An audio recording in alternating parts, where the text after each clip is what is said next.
Do you guys remember that video I put out? Oh, at this point, a couple of months ago, where I was talking about how white supremacy is ruining everything. Like how white supremacy ruined gaming and everything else. I posted it December 24th. Why was I posting this on Christmas Eve? Why did I post about white supremacy on Christmas Eve? What is my life? But yeah, I posted this December 24th last year. See, now my hair just goes down. It doesn't even grow out anymore. It's too heavy to grow out. But yeah, okay, 20K people. Look out, oh, Jesus Christ. Right. So in this video, I mentioned a lot of things that people don't really consider to be part of white supremacy. But I'm not sure if I mentioned this aspect of it.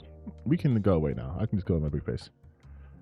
This aspect of it is you have these people who are now suddenly pro-natalist, but only insofar as white women getting pregnant by white men, because they want to replace, put up replacement numbers so they don't become a minority, which is part of the great replacement theory, right? So when you see them talking about women not giving birth and like why abortion's bad, they're only saying it's bad because that means that's one less white child to fight for their race. It's 100% white supremacy. They don't actually care about birth rates because you don't see them doing this for like black women or Latina women or like Asian or anything like that. It's just for the white race. It's pure white supremacist talk.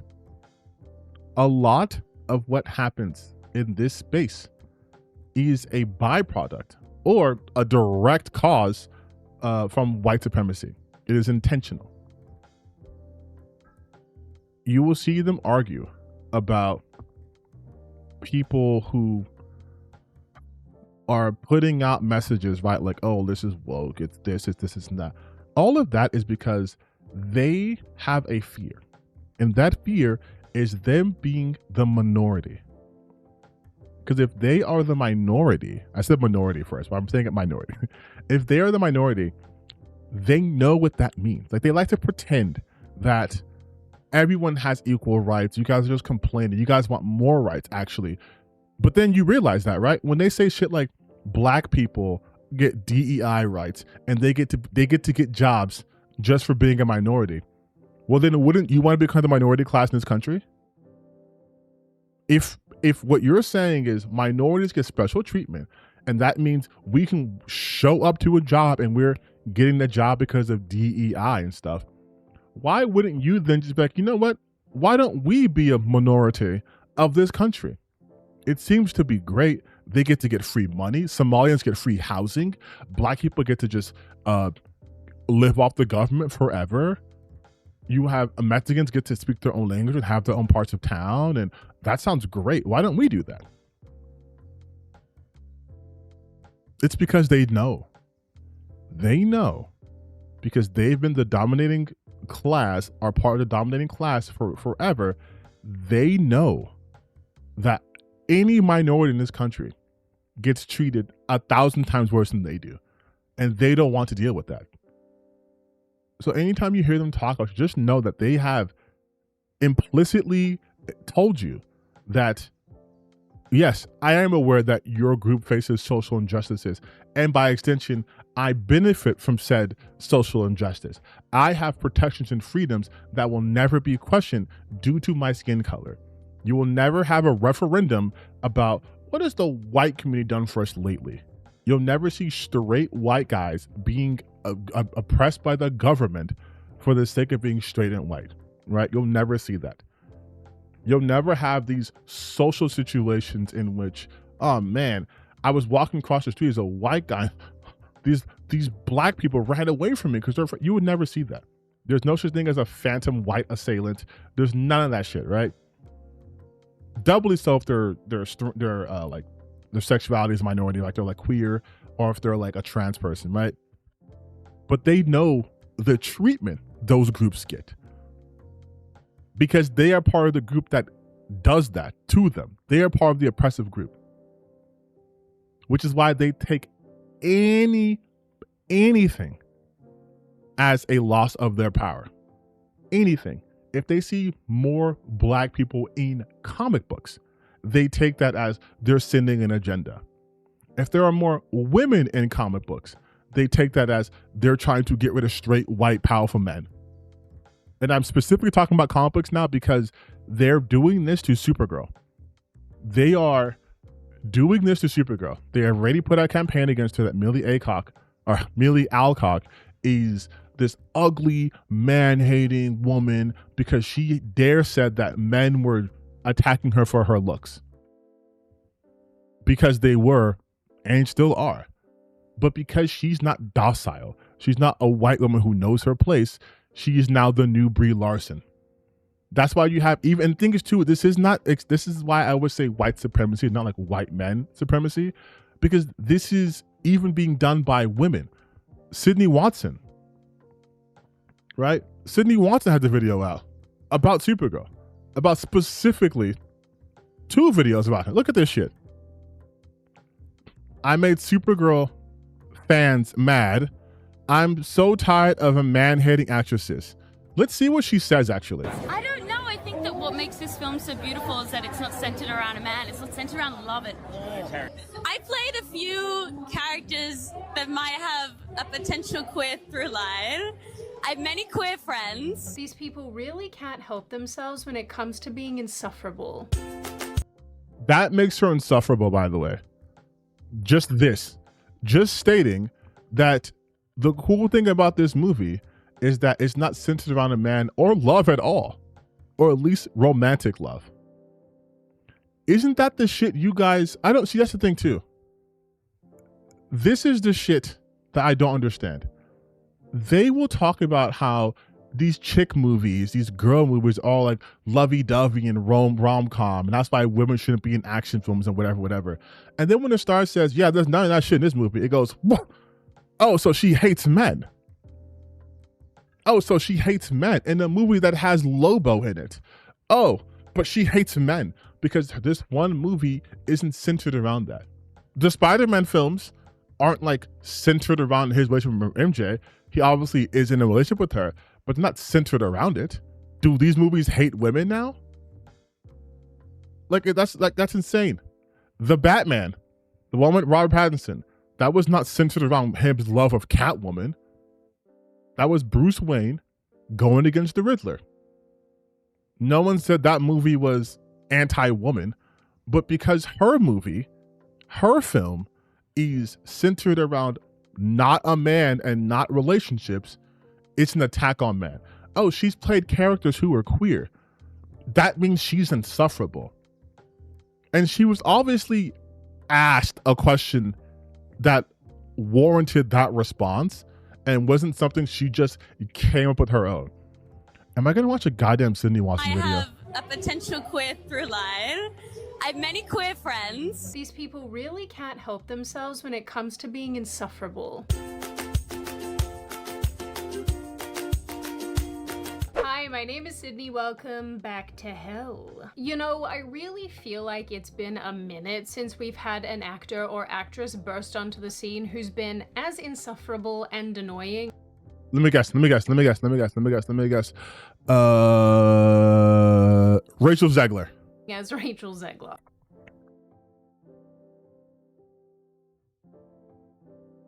I wish these people were challenging. I wish these people would come with something new. I wish they would give me a challenge. Give me someone else. It's always Rachel Zegler or Brie Larson. If you say Rachel Zegler or Brie Larson to these people, you're going to be right about 70% of the time. Weird. But, baby birds, fear not. We may finally have a contender. And while this person hasn't made all of you terribly upset just yet, it's not too late. You know, her time in the sun is just getting started. She's also Australian, so if you want to do some Australian-based insults, I will allow This is evil Taylor Lorenz. it. On this one single occasion. I much prefer it when you guys make fun of New Zealanders or Canadians. They are completely fair game. Millie Alcock, who I'm going to call Millie in this video because I'm not sure how many times YouTube will let me say the word cock without having issue. She's the actress who is playing Supergirl in the new Supergirl and has been doing her own press junket for this film, given that it is soon to hit cinemas. If it matters, and I'm not sure if it does, Supergirl is a DCU movie adapted from the 2022 comic Supergirl, Woman of Tomorrow. No, that matters. That matters tremendously. Knowing what comic run they're adapting matters tremendously, especially because a lot of the points about this movie, even prior to the whole she's insufferable thing because she's just a woman on the internet, but the first earlier drama was that James Gunn, compared to the Snyderverse, so like, oh, people make fun of Snyder, but look at James Gunn, his Supergirl just says truth, justice, or whatever, which was like, yeah, because that's the comic. And it follows a girl called Kara, who is an alien, who is sent on a journey of revenge and justice and brings her dog along. I don't know. She briefly appeared in the last Superman movie and added absolutely nothing to the story. So that's fun. Are you dumb? Oh no. A cameo character add nothing to the story. Oh no. Oh no, I hope it wasn't a setup for her own film. I hope her showing up in this film being seen as irresponsible to the point where she just left her dog with her cousin while she went to party it up across the galaxy. I hope that doesn't play into this film. I hope that's not what they're doing. I don't know how movies work. This is my first time on Earth. I am 11 years old. I've never seen a film. Someone tell me what a setup is. And even tangentially, she did add to the story because the fact that Crypto was here is because of her. And so everything Crypto does is an extension of the fact that she left her here. Though she was being irresponsible, she still left him here. Crypto's her dog. So like when Crypto helps out in the movie, that's because it's her dog. She's there. You understand that, right? Like it's not like she literally left him there. So like Clark having to deal with Crypto is actually a fairly important plot point to the film. Spoiler alert, at one point, he gets free from being in prison, Clark, and then he becomes imprisoned again specifically to look for Crypto. And then Crypto ends up helping him throughout whatever. Watch Superman. Thanks for watching him, bitch! Some 35-year-old millennial woman wrote this scene. I just know it. Worth noting that Supergirl as a comic series has been around since the late 50s. This matters, but we'll come back to it a little bit later. So during her press interviews, Millie has made a series of comments about this film that not only have people raising an eyebrow, but also, in my opinion at least, feel very, very Rachel Zegler coded. It's Hollywood, baby. During this recent interview, for example, the journalist says that Millie's character Kara is a queer icon and asks her why she thinks so many LGBT fans see themselves in this. Is that how they say LGBTQ in kangaroo land? LGBT. Crikey. This character. Millie, who honestly seems to be quite drunk here, answers that she's played other roles with potentially queer storylines, and she's honored that people think of her this way. Yes, unfortunately, this is one of those answers. Over the years, many fans have... What the fuck? Why would you even include this in your video? Because this makes you look bad. She is specifically asked, over the years, many fans have embraced Supergirl as a queer icon. What do you think it is about Kara that inspires that kind of connection? She's just answering the question she was asked. Look, what is this? Embracing Supergirl as a queer icon. What do you think is about Kara that inspires that kind of connection? I think I played a few characters that might have a potential queer through line. I have many queer friends, so honestly, I'm kind of honored. I'm honored that that's happening. But am I wrong that she seems kind of drunk here? Girl is acting like she downed a bunch of tequila. This is what you do when you don't have anything to actually say about the content what someone's saying. I should know that because sometimes I do that too. When the video's gone on too long, you're just gonna be like, that accent's weird. Then you keep going. This is what she's doing. She's focusing on her potentially being drunk. Shots before she got on the red carpet and is, trying not to take her clothes off. Who is doing the media training for these people? Millie goes, okay, you added the whole trying to take your clothes off thing. Not even close. Like, she doesn't even look drunk, but if you want to give her that, she's not sloppy drunk. She just looks more like having a good time. On to say that Supergirl doesn't live inside the binary of gender expectations, and then alludes to her character being LGBT, saying that she'd do what she wants to do in the sexuality regard anyway. I think because she doesn't live inside the binary of what we think a woman should be, that is very different than saying that she doesn't live in the gender binary. That is a very different statement. Okay? Saying that someone doesn't live in the binary of what people expect them to be is not the same as they do not live in the gender binary. If she's talking about being a woman, right? They're expecting her to be like cooking and cleaning or whatever, and she's not doing that. That doesn't mean she doesn't now view herself as a woman. Because gender binary is not the same as not fitting particularly in the expectation of said gender. Gender binary, like, hey, it's people who are non-binary. Like, she's not non-binary. She's just saying that she doesn't fit the expectation of what they traditionally think as a woman is. This would be like saying, I don't fit the traditional expectation of what people stereotypically think of a black person. So then what, I'm no longer black? It's like, no, I just don't fit your expectation. I'm still black. She's still a woman. She's called Supergirl, not super person. Like, that is what makes her so special and so exciting and so new. And yeah, I kind of thought that as well. I was like, she'd do what she'd want to do in that regard anyway. But yeah, thank you. I honestly have no idea why these kind of questions come up and why this generation of journalists and media personalities is completely obsessed with sexuality and with whom you are doing the devil's tango. Nobody, and I mean nobody, cares. I think this... Let's see. I just want to confirm something. No one cares about the LGBT movement is over.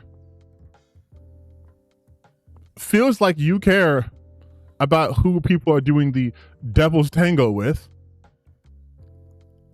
If we just type in LGBT on your channel, just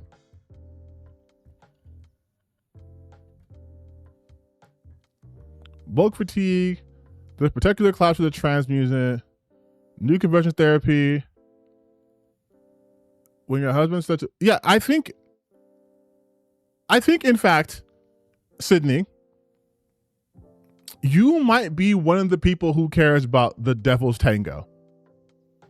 It's weird for you to say that no one cares when you have a ton of videos that prove that to be not the case.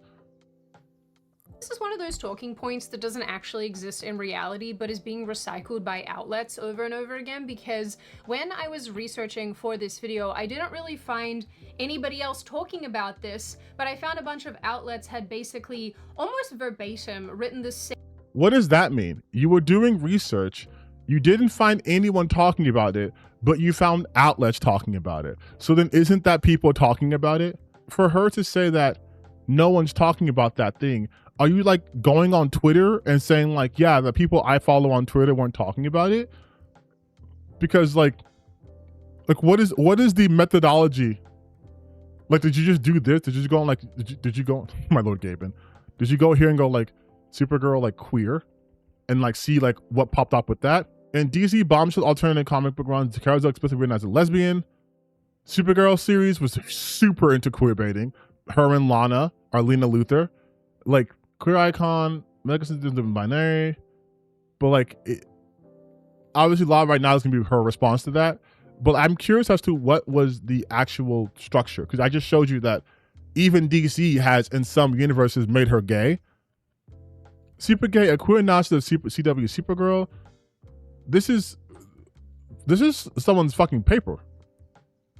Like, this is a dissertation. Is this not people talking about her being queer?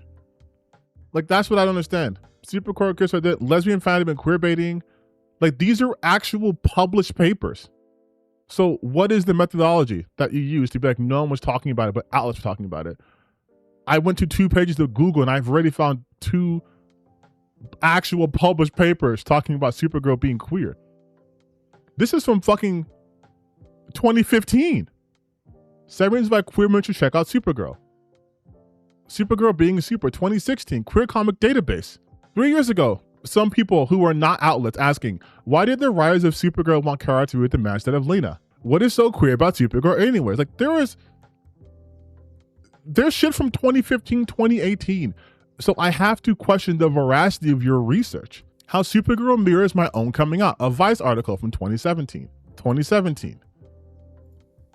And again, some of these, yeah, are outlets, but like, they've been talking about Supergirl being queer for literally over a decade, or at least her connection to them being queer, which is probably why that was asked at that particular meeting, right? Because that has become part of the character. Same thing about this queer thought process, queer thing that's going on here. Supergirl has long carried significance for women, queer fans, and gender diverse readers who see in Kara's story a narrative of self-definition, carving out an identity separate from Superman. I don't even know what this means. I don't even think these writers know what this means. Of course. Okay, let me explain what this means. Supergirl has long carried significance for women, queer fans, and gender diverse readers who see in Kara's story a narrative about self-definition and carving out an identity separate from a man. So first part here, right?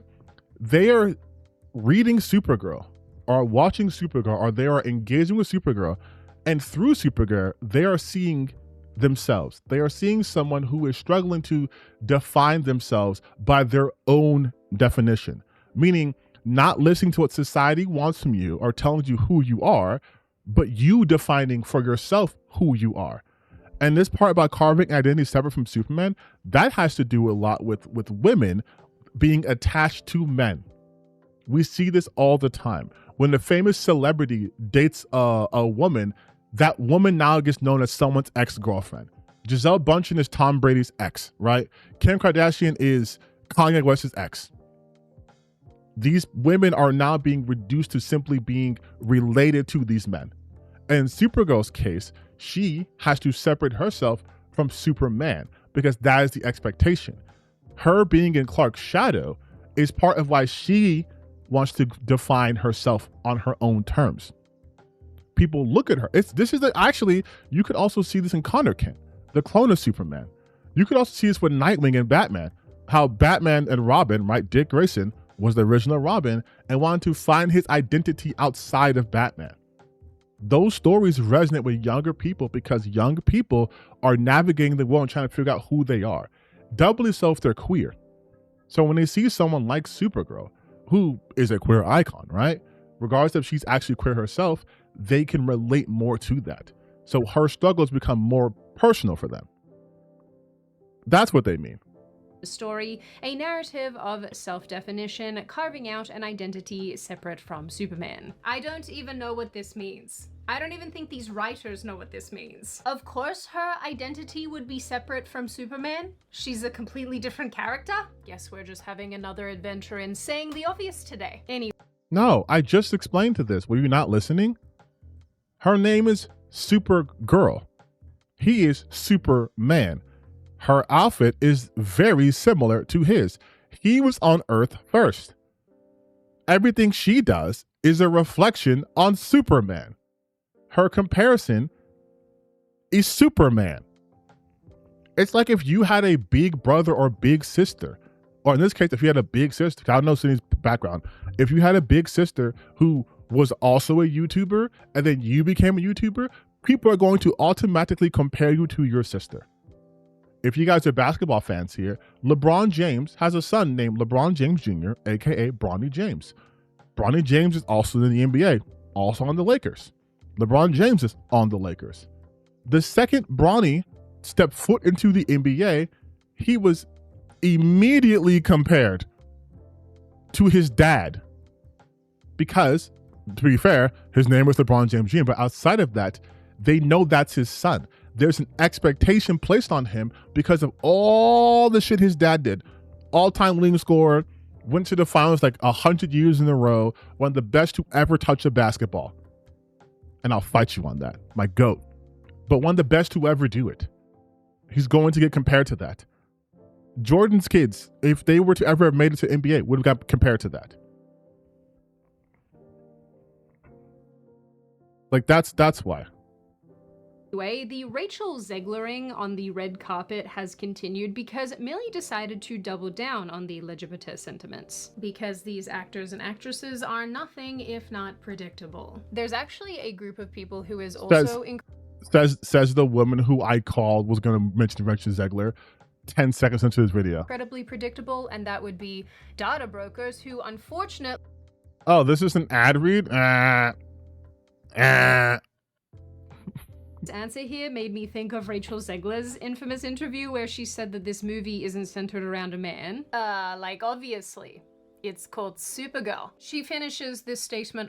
That's not obvious though. Like this is the shit I'm talking about. Obviously not centered around a man. It's called Supergirl. Oh, so Superman, there was nothing with the woman in that movie? Because Superman? Nothing in the movie with Superman? It wasn't centered around him and Lois's fucking relationship? That played no part of it? There was no love interest in that movie because it's called Superman? Like, is that the level of discourse we're at on the conservative side?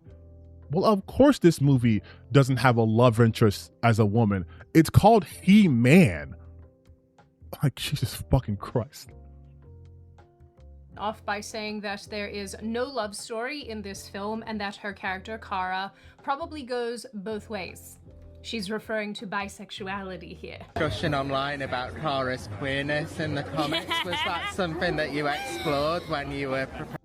She's being interviewed by a radio station that no one's ever heard of, first and foremost. So I love when they do this. They act as if like these interviewers are coming from MSNBC or Deadline and Variety. And it's like, we're Gay News Weekly. We're Queerly Radio. We're Bottoms Up Network. I don't know if that's a real thing, but we're super gay. So we're going to ask you things that our audience, the gay audience who want to support you, who do support you, we want to ask you, what do you think your character's sexuality is? Because our audience would love to know this. Like, that's how interviews work. It's so weird. People think like, depending on the audience, like if she was at Comic-Con, right? And they were asking what her favorite issue is, would you be like, oh my God, where's the media training? Why would they be asking her about her favorite comic book issue? Who gives a shit? The audience of the interviewer, when these interviews go live, it goes live for those audiences. Like when I'm watching basketball and they do the press conferences and then you see like Luka Doncic speaking in like Slovenian, he's talking to a Slovenian audience. And when he's speaking Spanish, he's talking to the Spanish speaking audience. So sometimes they'll ask him things about Spanish related things, like things from Spain. Or, hey Luka, you're from Slovenia, what's your favorite food? Or, hey Luka, your team's in the World Cup. What's your thoughts on that? They do it for basketball players too. Like, hey, LeBron James, this weekend, Ohio State's going into, they're in the bowl game. Who are you going for? It's like, obviously Ohio State's my home. Like, you know what I mean? Like, they do that shit all the time because that's what their audience wants to hear. Queerly Radio is going to want to hear some queer shit. Preparing for the role. It wasn't, but in honor of Pride Month, as I'm getting all these questions, I don't know. I think that what makes this film so beautiful is that it's not centered around a man. It's not centered around love at all, Exactly. if anything. Yeah. But we'll see. I don't really know, but I don't know. I don't know. It's great. She'd probably go both ways. Actually, that's a bit rude by 2026 standards. And also, she's being cheeky. She's like, yeah, I asked this, in honor of Pride Month. It's like when I say like, hey, you guys, since it's Pride Month, I'll let you guys be extra gay this month. Like, obviously they're fucking joking. Like she's like, yeah, she probably goes both ways. Why is this a point for you? There's no binary. There's 72,000 genders. Bigot. When I say Oh my God, you guys really do have just the one joke. Or is it because you're in Australia, it's taking a long time for other jokes to, no, they only have the one joke. It's the billion genders, attack helicopter, I identify as, which is also type helicopter, but like identify as, and my pronouns are prosecute Fauci. That this reminds me of that one specific Rachel Zegler clip that we all know and love. I really mean it. Here's a quick refresher if you've forgotten, although I don't know how you could. All of us have showed this to you about 1,000 times. Pay attention! I mean, that's more of a self-report on you guys, right?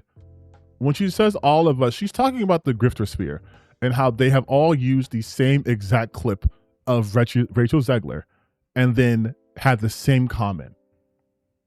Almost as if you guys have no actual independent thought.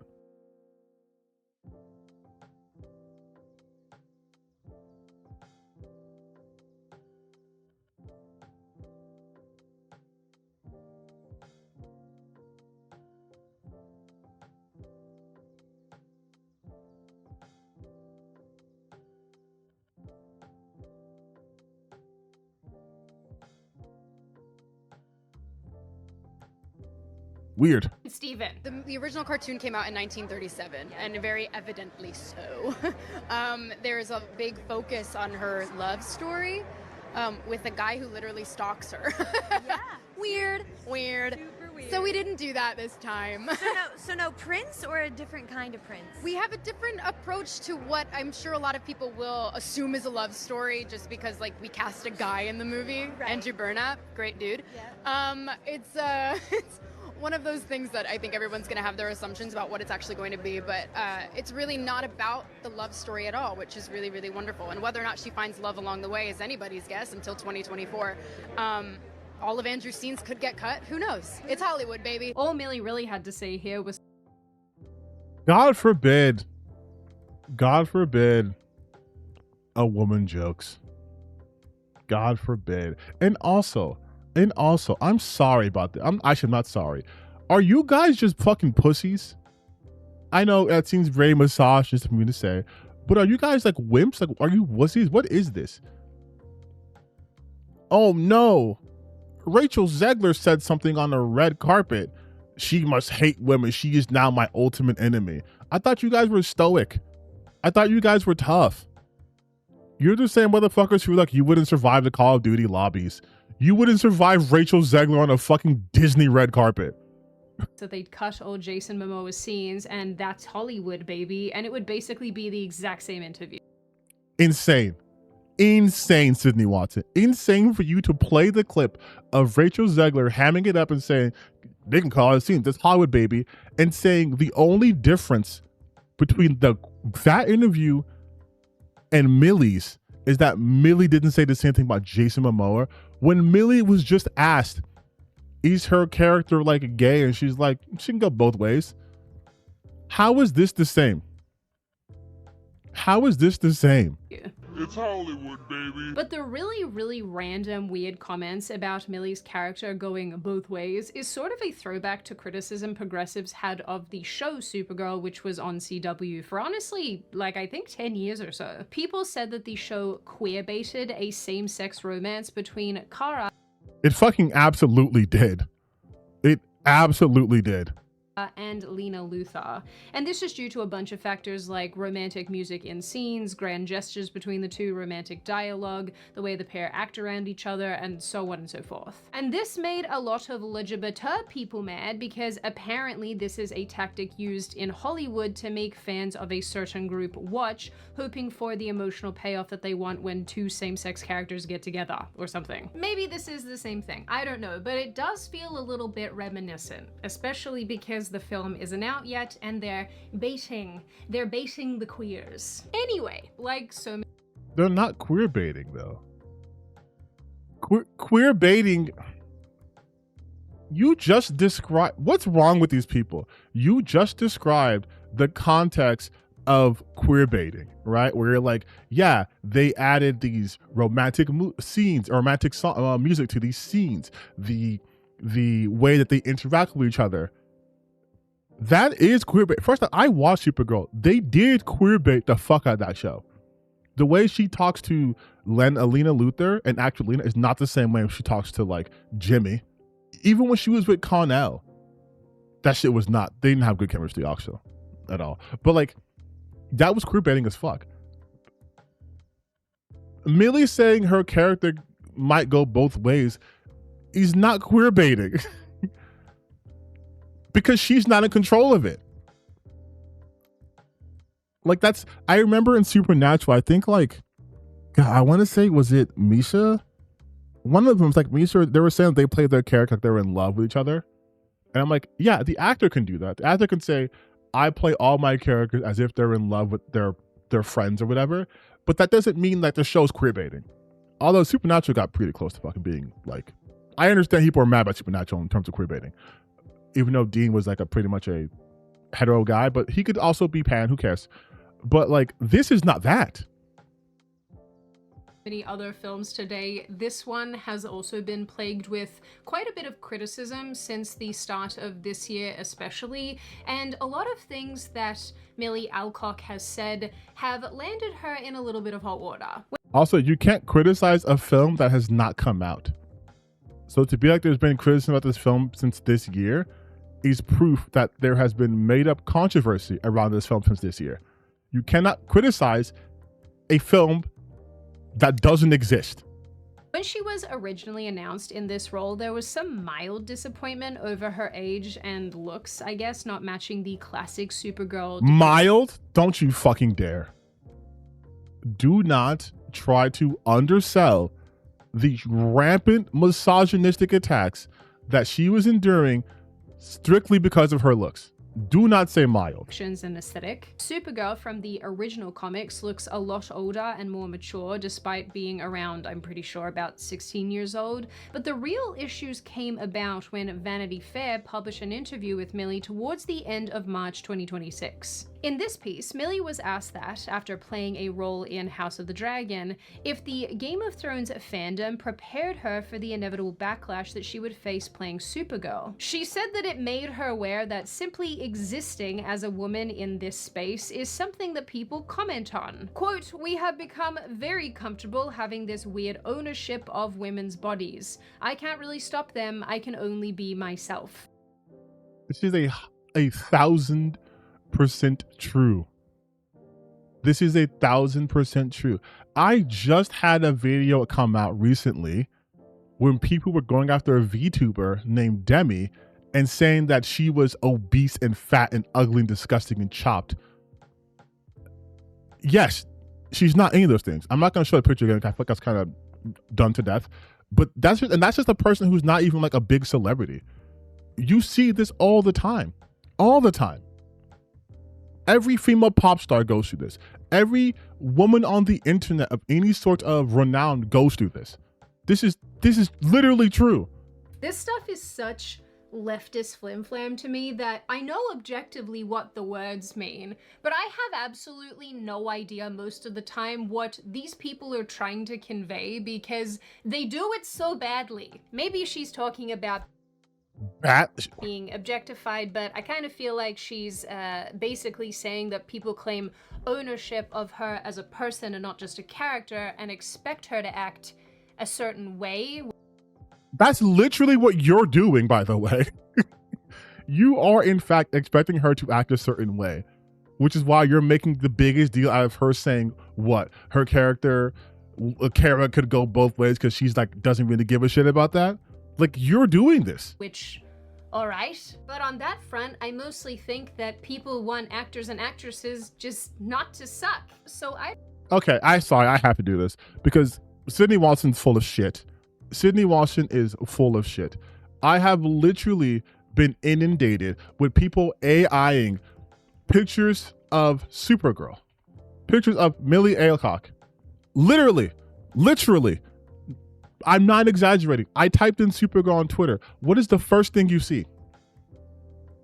What is the first thing you fucking see? This is mild. People are using AI. People are trying to say Sydney Sweeney would be a better look. Look how hot Sydney Sweeney is. I've seen people take Supergirl, take her and do the exactly. Why does she look like this guy? So what the fuck are you talking about? I didn't even type in Supergirl. I put no qualifiers. I just said Supergirl. This is the shit that's been going on the internet. Her dating history. House of the Dragon, Supergirl, same artist, same actress. Like, what do you mean? How to Kill Supergirl in One Step, and just asking about the same question. Like, you're trying to tell me this is mild? Again, Sydney Sweeney. Like, it's like this is just a sliver. There are people who are AI. That episode's great. There are people who are AIing her. Just Sydney Sweeney, she is the real Supergirl. 1974, 1981, 2013, 2026. They were calling her Will Poulter for the longest time. She's the ugliest Supergirl ever. Now suddenly people give a shit about Melissa Benoist as Supergirl, which I loved her. But they're trying to be like, which is better, who is preferred. She wasn't even the last Supergirl. Sasha Kaye was. But like, to be like, they should have cast Caitlin Bennett. Like, this says she has Down syndrome. Like, this is exactly what she was talking about. This is exactly what she was talking about. And what does Sydney Watson say? Oh, it's mild. Oh, look, the Supergirl movie looks meh. 6,000 likes. This person just does this shit about people, by the way. But this is exactly what she was talking about. This is exactly what she was talking about. What do they mean? Ownership over their bodies? Backlash? What could that mean? I think people just means they want her to not suck. Bull fucking shit. They liked her in House of the Dragon because she's supposed to be underage and servile in a way as a daughter of the king. They don't like her Supergirl because she's reflecting her character. Exactly.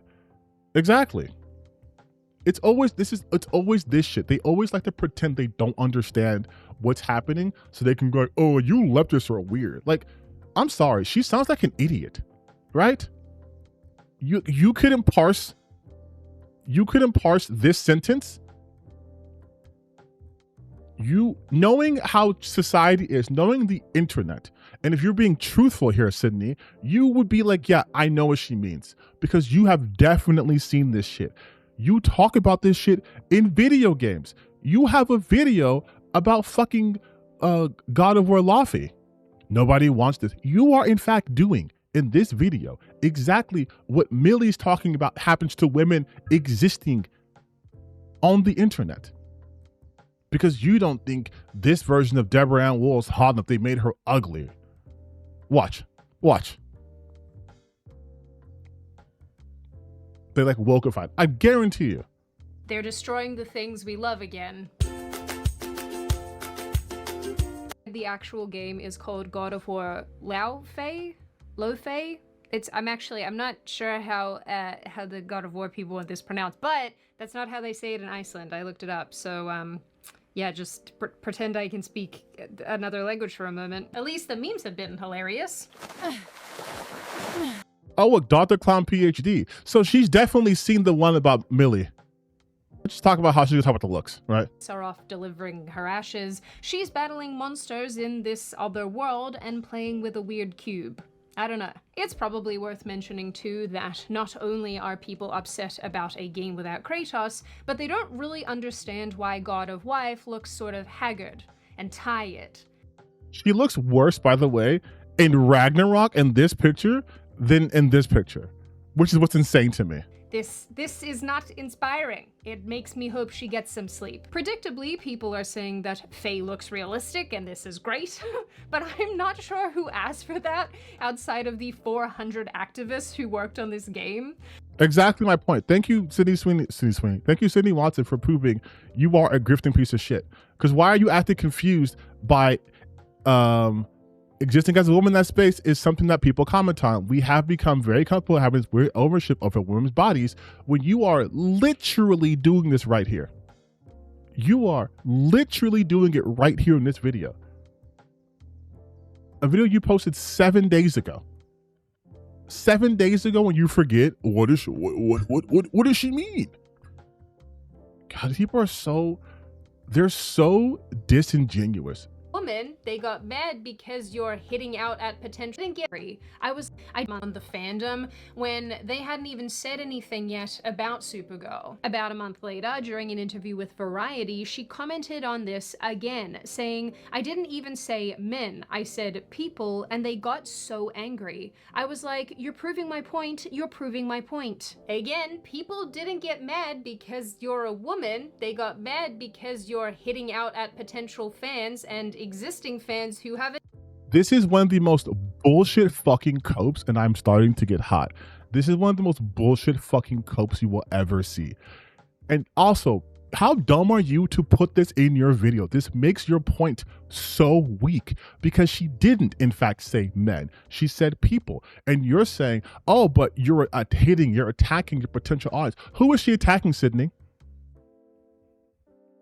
Who is she attacking? Who does this attack? If I say we have become very comfortable having this weird ownership over people's bodies or over women's bodies, right? If I say this, who am I attacking? Am I attacking the weird people who want to have ownership over people's bodies? Are you, Sydney, saying that this is her potential audience? This was her audience? She was talking about her audience? Or was she talking about the very real phenomenon in which you also participate in, Sydney, of making weird comments about women's bodies? Huh. And even when she says, I clarified it, didn't even say men, and you guys are upset and proving her point. And then what do, Sydney? You prove her point. I said people. Again, people didn't get mad because you're a woman. They did. They specifically got mad because she's a woman. That is the entire premise of this. Her being a woman is why they have weird ownership over her. Part of that ownership is her not talking out of turn. The same shit you guys did to Rachel Zegler. The same shit you guys did to Brie Larson, which I've never even checked her account, but I'm positive Sydney Sweeney is not original and she absolutely has videos on Brie Larson. 100%. Boom. Right fucking there. Right fucking there. Right there. Again, I have never checked her channel out, and I knew that because these people are predictable and they are the same.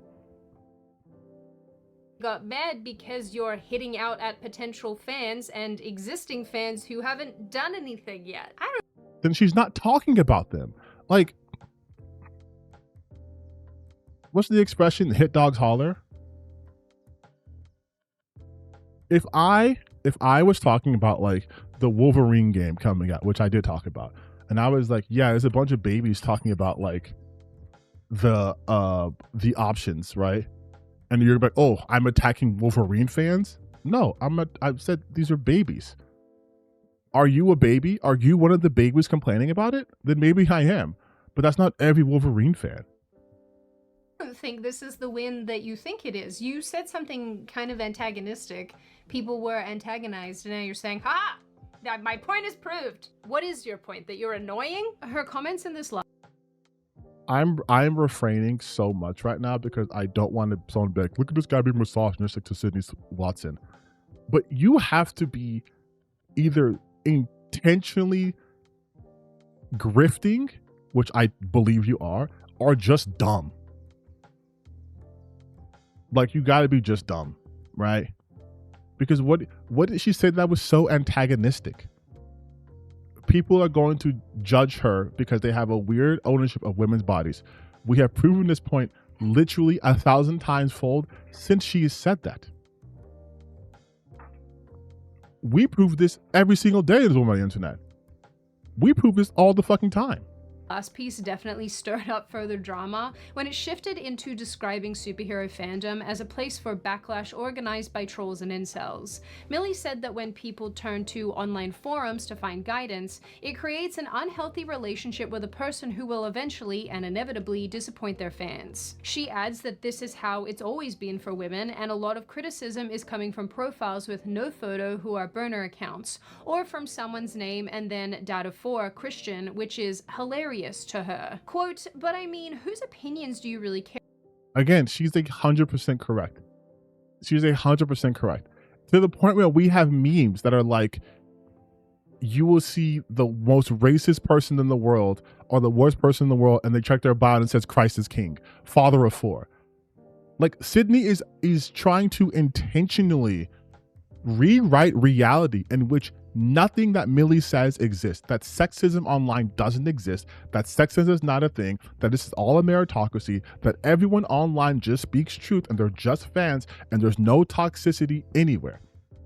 When we can just look at reality. About if you're pissing off the right kind of people, you're doing okay. Let me guess. The right kind of people, your fans?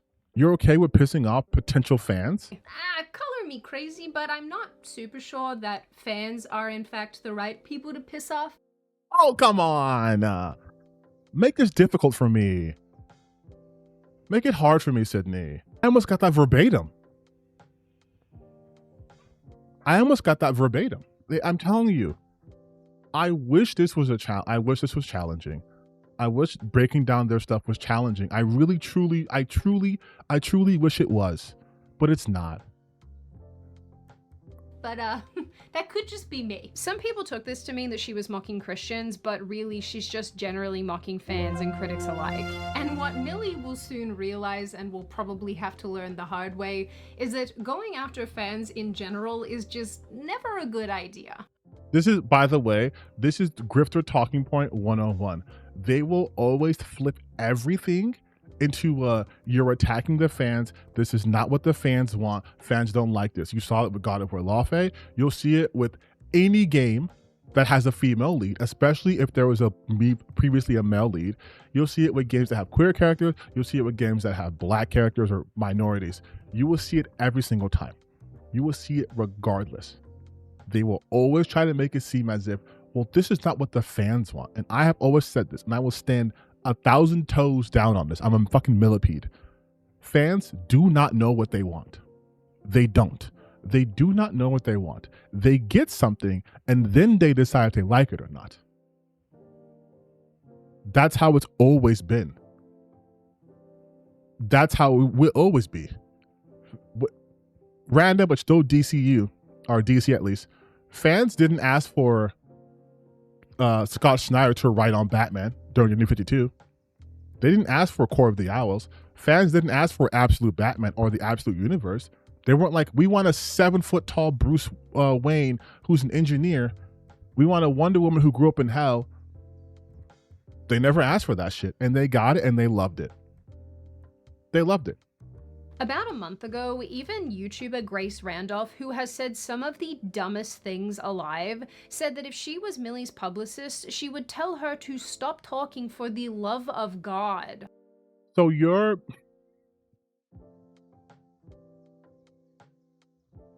using Grace Randolph, a person no one should take seriously. You've even admitted that she does nothing but dumb shit. And then you go on to say, and her advice is, this does not strengthen your point.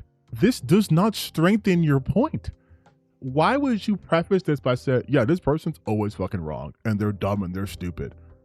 But they said if they were there, yeah, I would not listen to fucking Grace Randolph for advice. She can't stop talking, and she won't. None of these young actors and actresses can, because they just cannot help themselves. I'm not coming for Millie. I'm giving Millie advice. And I don't care. I don't care about Grace Randolph. Time someone did it. But you would think after, just they're the thing. Though movies and shows have failed because celebrities, not like there's a long established track record here where movies and shows have failed because celebrities failed to keep their mouths shut. When has that happened? What's ironic though is that this isn't even the first time that she. When has that happened? Why not bring proof of this statement? Show me the data of a celebrity, let's be real, female celebrity saying something and that tanking the show or a movie. Because I remember a particular blonde woman you guys might have heard of called Brie Larson said some shit, and I think her movie made $1 billion. I think that film made $1 billion. And you guys said, she was bad, she ruined it. It made $1 billion. And also, there's also a track record of shit just failing. The He-Man actors and actresses said nothing. That movie's a flop, unfortunately. There's been movies that have flopped and the producers, no one said anything. See, this is what I'm talking about. They want to attribute anytime something fails to just one particular point, which is someone was being too woke. But when a movie still fails, it's never because of that. If the characters aren't considered woke. Exactly. They bring up the Marvel but ignore Captain Marvel. And they ignore the reasons why the Marvel and other films that came out during that time outside of Disney weren't doing well. Spoiler alerts because of COVID. But they won't talk about that because that does not help their argument. What they will talk about is they will allude for their audience, well, you know how these things fail. Look what happened to Snow White. Yeah, it wasn't because there was a BDS boycott going on. And if anything, it was the Zionism of one Gal Gadot, who's not even a good actress, playing the main bad guy that might have turned people off to that movie. You're right. It was Rachel Zegler saying that's showbiz. There's a long established track record here where movies and shows have failed because celebrities failed to keep their mouths shut. And again, she will not provide any evidence to that claim. What's ironic, though, is that this isn't even the first time that she's done things like this. Back in 2022, during her time on HBO's House of the Dragon, she took stabs at male viewers who were comparing her character to another character, Alicent. She said, "What I found quite hilarious is that the fan base is also putting the actors, the young Alicent and the young Rhaenyra, at odds with each other, and choosing who's better also by decision of mostly men. So I think that it's just really effing ironic." None of this is all that weird for a fandom, just by the way. There are... What is the context in which she was talking about, though? Because she said it's ironic. Hey, Sydney, why is it ironic? Can we see the rest of that? Can we see the rest of that interview, please?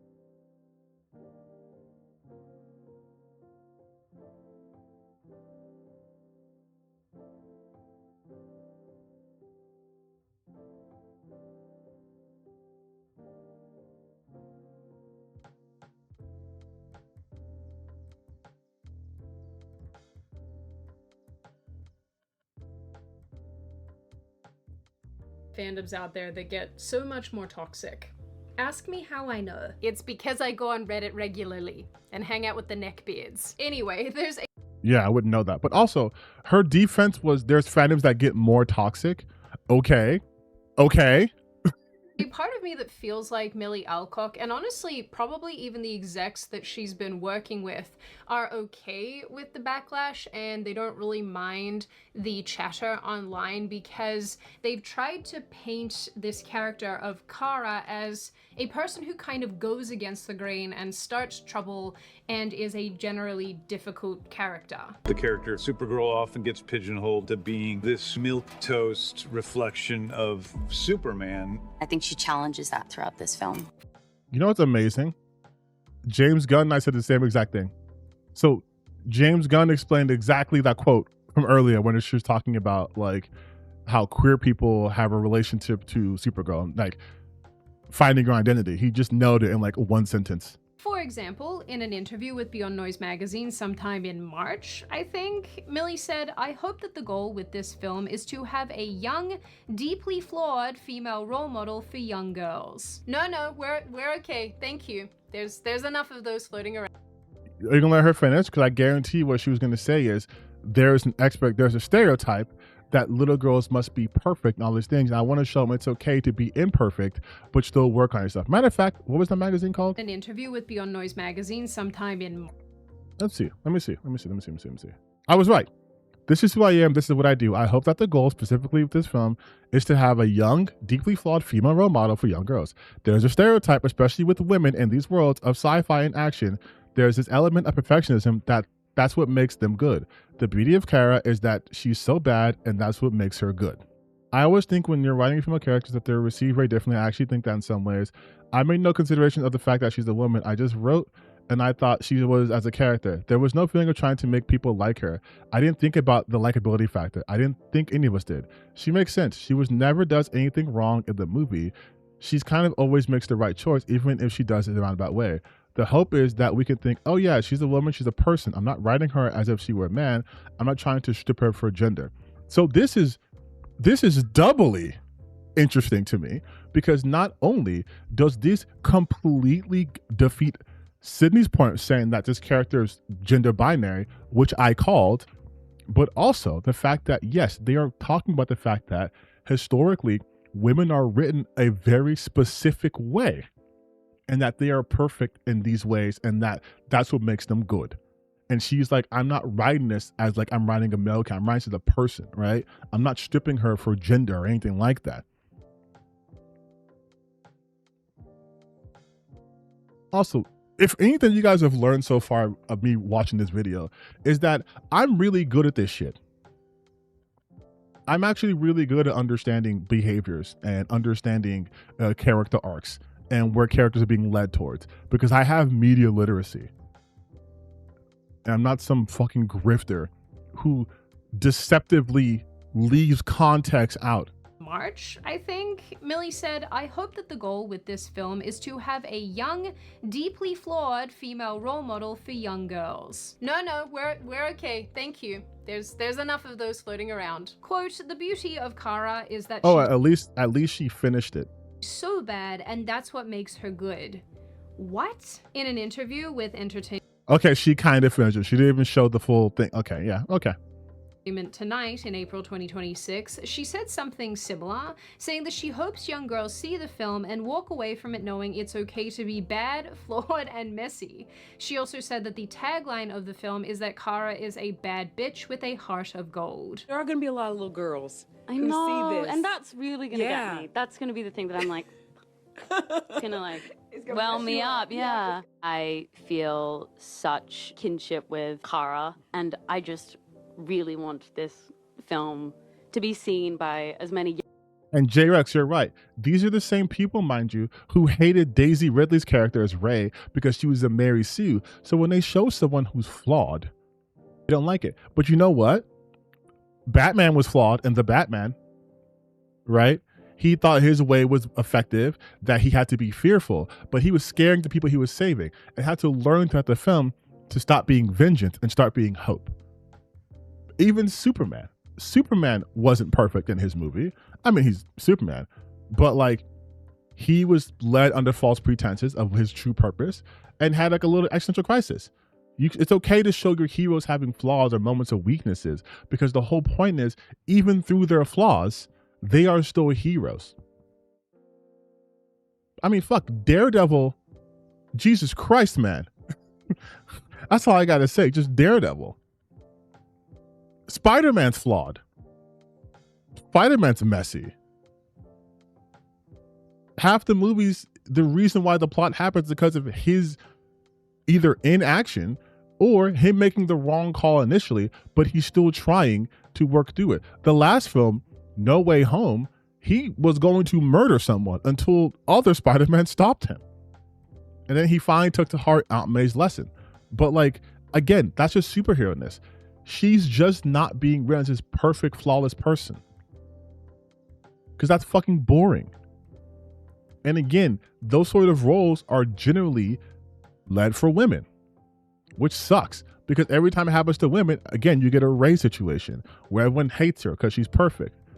But if a man does it, it's great. He's just competent. Young women, I think, specifically, as possible, because I think the message is like, to be good, you have to be a bit bad. Like, it's okay to be flawed. It's okay to be messy as long as your heart is in the right place. She's a bad bitch with a heart of gold. She is. That is the tagline. I genuinely don't know how these comments didn't get more attention, especially because Sydney, there are a large contingent of people on the internet whose entire presence doesn't revolve around constantly being outraged. There are people who can parse sentences and understand that what she was saying by being bad, not being evil, but it's okay to not be perfect. It is okay for women to not be perfect. Notice how they really emphasized the heart of gold part, right? That's the key part of this. And Millie's young. Women call each other bad bitches all the time. Queen bitch, head bitch, this. Like, that's just, women talk like that. It's a confidence boost. Yeah, I feel like a bad bitch tonight. I'm gonna do bad bitch activities, hot girl stuff, yada yada yada. Like, there's nothing they're saying here that's wrong.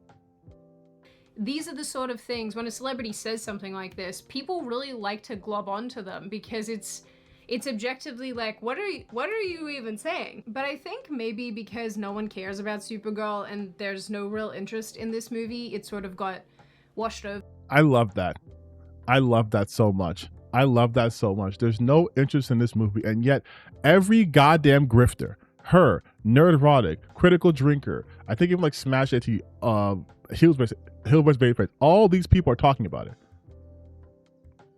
All these people are talking about it, but no one cares. There's no interest in it. No one gives a shit, right?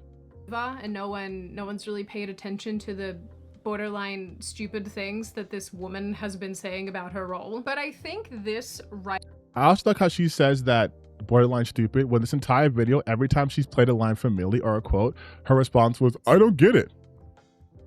I don't understand. Huh? What does she mean? Right here is why this film is probably not going to resonate with a bunch of people, especially people who might take their children to see it, which I kind of don't know why you would at this point. But, you know, we're kind of taking leave of the regular Superman family-esque tradition of being very positive and aspirational and going in a bit of a weird direction. And seriously... My God. Am I having to explain behavior contrast and like characters to you?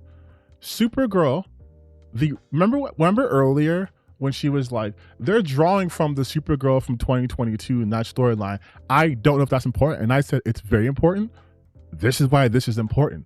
Because that version of Supergirl was going to different planets and getting drunk because she has fucking PTSD. Because she saw her entire people get, while Clark didn't. She has severe PTSD. She is a broken person through the PTSD. This film is going to be about her putting herself back together. That's what this film is going to be about, I promise you.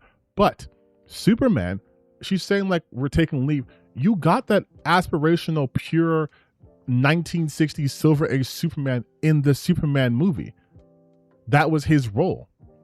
What you're getting for Supergirl is a different take on that, because otherwise, what's the purpose of having a Supergirl movie if she's exactly the same as him? Where is her growth? She's had a different environment. She comes from a literally different upbringing from a different planet. Why would she be exactly the same? She wasn't raised by the Kents. She saw her people die. Like, this is based off of Woman Tomorrow arc. Like, I don't understand how she can mention that and then try to act like that doesn't matter here. That matters tremendously. This would be like if they made an Injustice Superman movie, which I hope they never do, but if like they made an Injustice Superman movie and then her going like, well, I guess James Gunn just doesn't want a happy-go-lucky Superman. It's like, they're adapting Injustice Superman. Like, what they're adapting is important. Why does Spider-Man have organic weapons in this upcoming film? Because they're adapting both the other and a version of Brand New Day storyline. That's why. Young girls don't need more basket cases as role models. They need good, positive, nice people to look up to, and there is a distinct lack of that. In addition to all of this, it's pretty clear that Millie has tried to retrofit modern identity politics onto I was this waiting character. for this. I was waiting for this. Modern identity politics, they're adapting a storyline from 2022. They are adapting something that came out between 2021 and 2022. Yeah, it's modern. Like what do you expect? This storyline came out literally 5 years ago. It concluded 4 years ago. One who I think more or less was created to serve as, I guess, a wholesome female counterpart to Superman in a more innocent era. In the Variety article that I referenced earlier, Kara is described as punk rock, and in interviews, Millie has articulated this as well. One designer that inspired me for playing Kara was Vivian Westwood. Oh, wow. She very much reflects Kara's spirit. She's very rock and roll, very punk, very authoritarian. I just think she's kind of in the universe. An artist that Also, so was Superman. Like, Superman was also anti-authoritarian in his movie. Like, that was kind of a big plot to the film. inspired me for Kara was Amyl and the Sniffers. They are an Australian punk band, and I think that Amy, who's the lead singer, reminds me of Kara so much. I think that they would be friends. I don't know about the rest of you, but I find these interviews so funny because, number one, these questions are so silly as it is. I can promise you now The question was, that in addition to all of this, it's what was the pretty question? clear that Millie has tried to, I think, more or less was created to more in punk rock. And in interviews, Millie has articulated this as well. One designer that inspired me for playing Kara was Vivienne Westwood. So she's with GQ, a fashion magazine. So they're having a star who's doing the press junket coming onto there. So how, once again, class, GQ's audience is for fashion people. So how would they tie this for their audience? Oh, hey, either what design do you think your character would wear? What design do your character would like? Or what fashion designer do you think has an influence on your character? There's three versions of this question I could ask that all lead to this answer. Like, Sydney doesn't understand how interviews work. Like, that's what I'm getting. She doesn't understand how interviews work. And they have these sort of cyclical conversations trying to outcool one another, and it's like, what am I listening to? This is how I know that I have crossed the threshold into angry grandpahood, because I listen to this and I can't help but think, shut up! Just for the love of God, shut up! Oddly enough, that sentiment is starting to resonate with me too. The argument that they make here is that Supergirl in this film is rough around the edges because she's based on a 2022 interpretation of this character. The edgy one who gets drunk and goes and visits her cousin and does other sort of, naughty, messy stuff. Not the original classic Kara, who absolutely lives inside the binary of mid-20th century womanhood and is decidedly not gay. She just adds superpowers and heroism on top of it. This movie fucking sucked. And also, this is what I'm talking about. This is exactly what I'm talking about. They always introduce Idpol and they always have to talk about this anti-modern. This version would resonate with nobody. You understand this. No one would watch this version at all. That's why James Gunn is not doing this version. Even his version of Superman, while it embodies the classic Superman spirit, is not the same version as Christopher Reeves, because that's not the world we live in. They would not resonate to anyone. Like, how is this a hard concept? How is this a hard concept to understand? Everything, who is not punk rock, but the cheerful, optimistic girl of steel who's both superpowered and human in her adjustment to life on Earth. She's often contrasted with Clark Kent / Superman as the more impulsive, or I guess maybe emotionally raw person because of her later arrival to the planet and her team perspective, but nowhere near whatever is going to be going on in this movie. Going back to the comments What a dumb addendum right there. You also admitted that she was more impulsive than Clark. So if they're updating it, what's more impulsive than being punk rock in a society that's clearly capitulating to authoritarianism? And again, why do you want her to be a carbon copy of Superman? Like, that's boring. Like, you see what I'm saying? These people don't know what's entertainment. They don't know what's interesting. They cannot for the life of them understand that this shit is boring. If this movie came out today, as is, it would fucking flop harder than it did when it came out during the time period it came out. Sorry, 1984 film fucking tanked. 90% Rotten Tomatoes. Let's look at the budget. 35 million. Let's look at the box office. 14 million. 14 million. It fucking bombed. It bombed in the 80s. So why would this be successful now? if Captain Marvel, the movie that you guys said was awful and woke, made a fucking $1 billion worldwide, why would they then go, you know what, let's do a movie, let's do the same thing. Remember that movie from 1984 that made negative money? Let's make that exact same character in this movie. Oh wait, we can't, because we established her character in the fucking Superman movie, the movie that you said she had no impact on. Showed you at the start of this video, I find it so funny when these actors and actresses and studios claim that they're doing something exciting and new because they rejected gendered expectations, while ignoring decades of the original character. Decades. One movie. And they are specifically adapting a run from this character that came out in 2022. They are ignoring decades of the character. They are taking the most recent version of the character and its source material engaging with those gendered expectations. And okay, honestly, if you want to go down this road, you can claim that basically any character has quote-unquote queer appeal, because people are allowed to read into a character's motivations and like them and whatever. But claiming the character of Kara, especially original Kara, doesn't fit traditional womanhood is a significant and definitely absurd mystery. No one's saying that. And to be clear here, who said that? This film is not geared towards me, I am not its target demographic, I don't think that there's anything wrong, and I've said this on a number of occasions, I don't think there's anything wrong with trying to tell a different kind of story. Yeah, no, that's bullshit. Yes, you do. You very clearly do, because this entire fucking video, at no point did you discuss the potential story of this film on its own merits. You were comparing it to the 1984 movie. So yes, you actually do have a problem with someone trying to tell a different story, just like you had a problem with Snow White, but it trying to tell a different story. Using something that already exists, provided that you are doing the original justice, that you're paying respect to this original IP service, provided that you are doing a good job of respecting that original.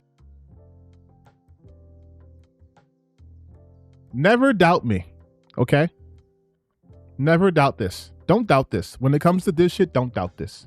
I wrote this script, okay? I wrote this script. I wrote it. Original creation. But I don't really know who this is for. Not for me, that much is clear. I'm also not gonna lie, I am a little surprised that these comments haven't gotten as much attention as they usually would, because I think we are seeing on display once again another young actress leaning into the whole, it's me by myself and I am up against the patriarchy and all the toxicity. The reason why you aren't seeing lots of comments about this, Sydney, is because you live in a bubble, okay? You are surrounded in your echo chamber. But when the real world happens and people are not hyper online and looking at interviews, because most people don't read this shit, they're just gonna go, oh wow, Supergirl.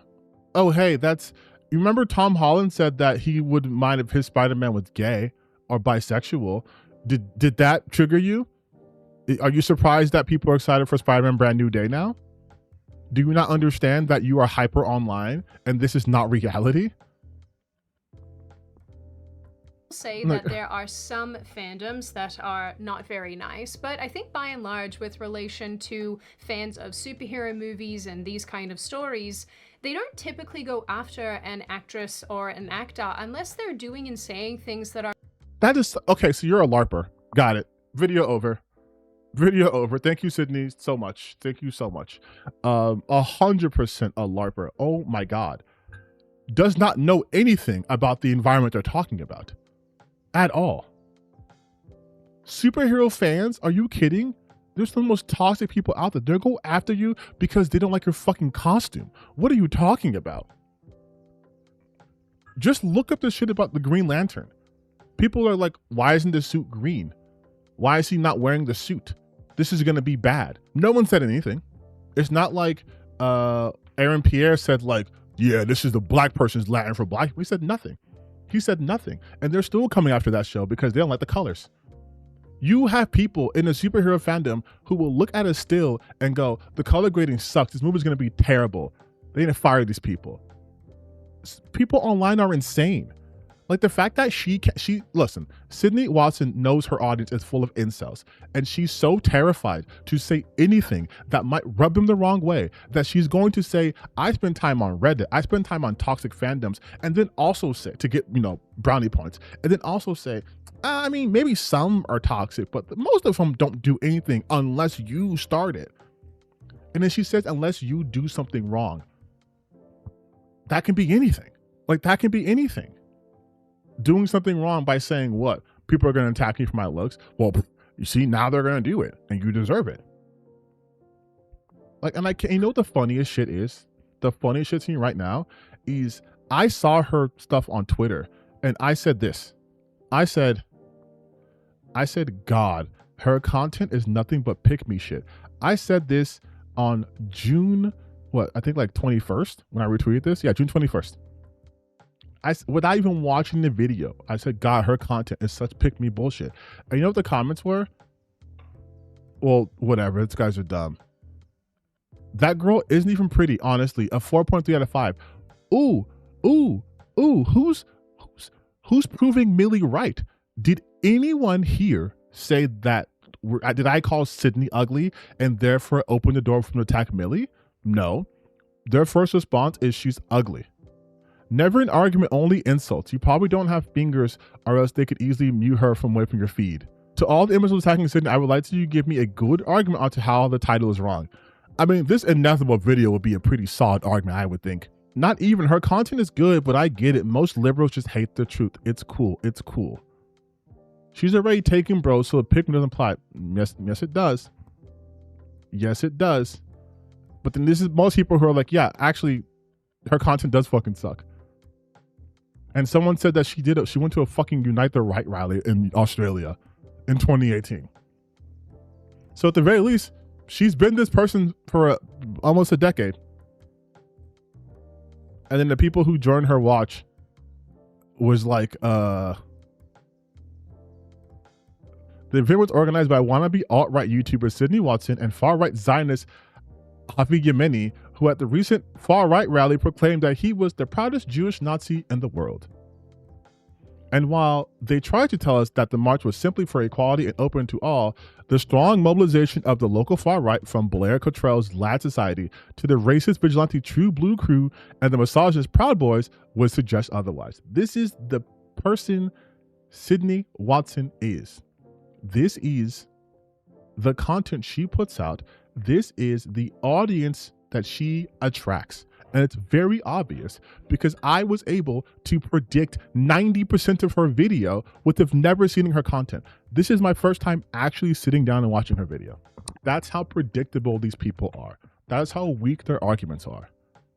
So next time you hear some dumbass come like, I don't listen to other people's arguments, now you know why. I don't have to listen. I already know the argument you're going to make.